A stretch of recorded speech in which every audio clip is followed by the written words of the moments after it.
We're going to mount our metal sights first.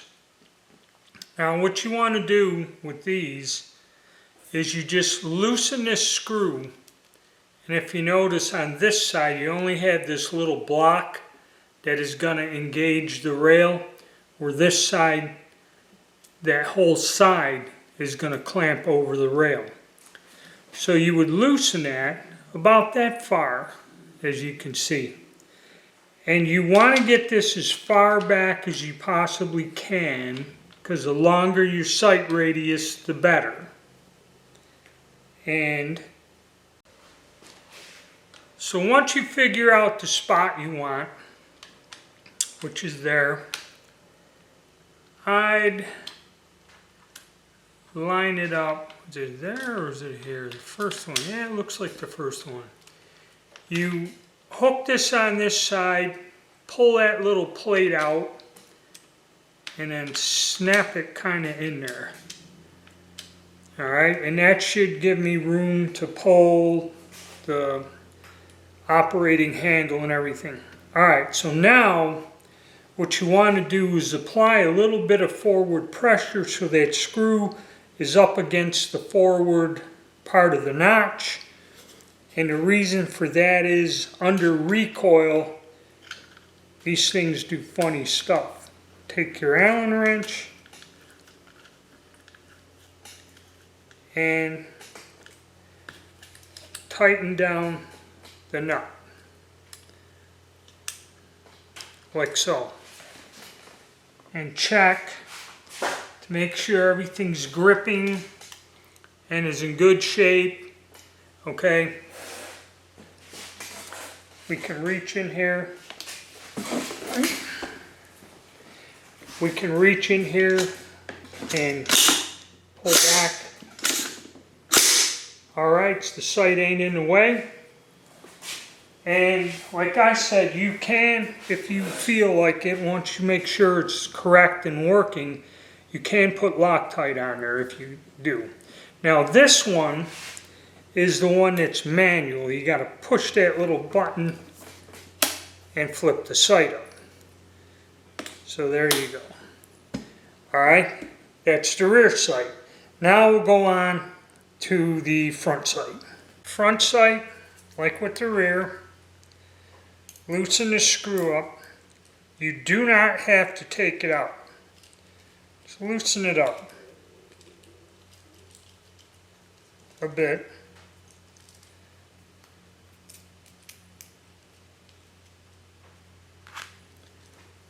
And again, same thing, you know, we want to go right over the front one.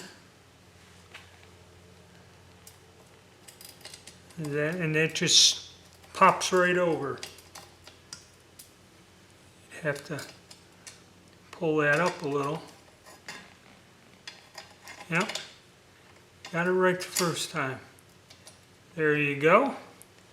Like I said, a little bit of pressure forward, then we tighten her down or get it started.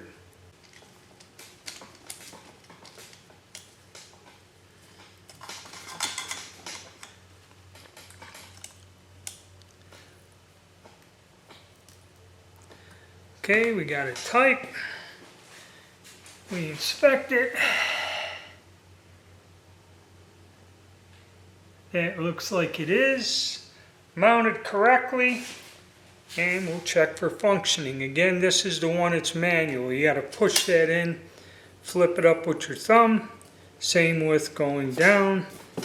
You push the little locking pin in. Now they complain them little pins break off, or that was one of the complaints, so be careful with that. You know, that's probably the downside to this. Alright, now we'll take a look at what the sights look like on the gun. Alright, after a quick inspection, you know, looking at these blocks, everything fits like it should. There's no gaps, nothing's uneven or cockeyed. Sometimes this stuff shows up from the land of fried rice and it's kind of not machined right. So we got it good here. Next up, we have our Polymer flip-up sights. Now these are the ones you're going to have to pull the screw out, then start at one end and slide these on. And this is the particular one that has either a screwdriver blade or a 3mm, I found in the center, a 3mm Allen wrench will fit in there. And that's what I'm going to use to take the screw out. And like I said, the nut on the other side, that little nut will drop out freely. Okay, so be careful. And then we're just going to take it, and this kind of slides on fairly tight. And I'm going to line it up the best I can with that first slot, being careful not to lose the nut. And we'll get the wrench in there.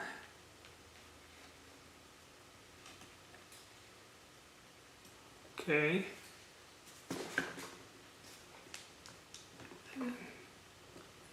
Try to push it forward a little. And this is polymer, so you don't want to over tighten this.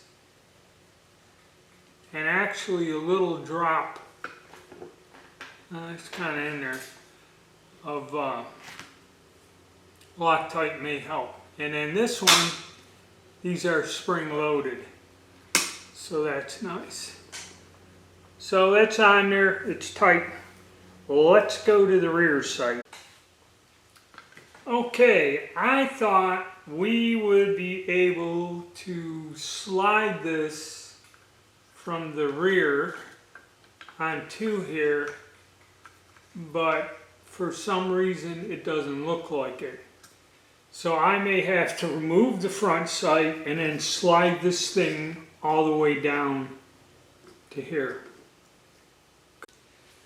Alright, so this is important. With these sights that slide on, it would not, the rear sight would not slide on the back. So I had to take the front sight off, which I have here, and I had to slide this sight on board all the way down.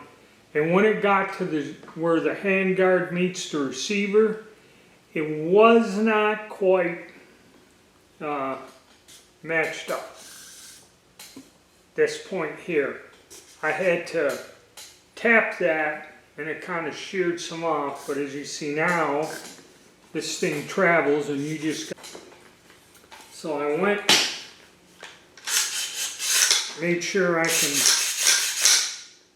use the up rod, screw, pushing it through there.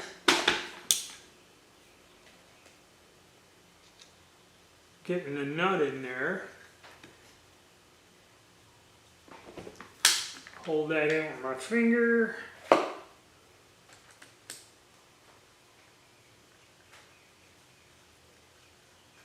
Kind of drive that forward. Make sure that's forward all the way up against there. And then tighten her down. And again, these are polymer. You don't want to get insane with tightening everything. And these, they go on tight. Okay? And it functions. Alright, I'm going to get the front sight back on, and then we'll see how they look, and I'll give you my opinion of them. Alright, so what do we got now? We got them both on there. Got plenty of room. We can easily get to the charging handle. And these pop up. They're spring loaded, which is pretty cool.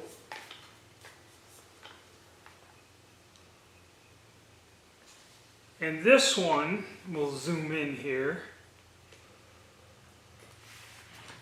This one is like the other one. This one does not have the fiber optics But to get the large aperture, you have to fold down this small aperture type of thing, line it up. You got the large aperture, small aperture, windage, this one elevation, and you got the little key to do your elevation. And nice and folded up, out of the way. Okay, there is no sighting with the sight down, but so I kind of like it, the backup sights or just sights. If you don't have an optic or something, you have something you can try. We'll go out and try these out and see how they work, if they're usable, if they're not usable. I'll give an opinion on them. We have our last budget rifle, and we're going to install our last set of budget flip-up sights. And these here at Armor Gen 2 or Zulabar or whatever, and they have the instructions. So what you have to do, I did this already, you remove the nut and the screw from the base, and with the wide side out. And this one needed a little persuasion to get it up where we can get it here in the back. And I think you'd kind of want that to do that. Make sure you can reach your charging handle. Make sure you can. These are kind of wide, so when they're flipped up, no problem. But lying down, alright. Screw goes in. Nut goes back in there. And then we just tighten her on down. Tighten her on down. Now these are polymer, so slightly tight's good enough. If they'll loosen up with use, I don't know. So we go with our other one. Alright, and we take our sight, the screws out, and we slide it up on. Try to line it up with the correct notch. So right about there. Put your screw in. Get our nut in there. And then once we tighten it down, we'll take a look at how they look on the gun. Alright, got the sights on there. These have the fiber optic here and in the back. This is probably more for a pistol more than a rifle. And so let's pop up our sights. These are nice spring loaded. This has also fiber optic in the back. This one has fiber optic in the front, and it has a wheel to adjust elevation, so you don't have to use a tool or anything. The only thing they gave you was the Allen wrench, and that was to tighten it down. Now let me see if I can,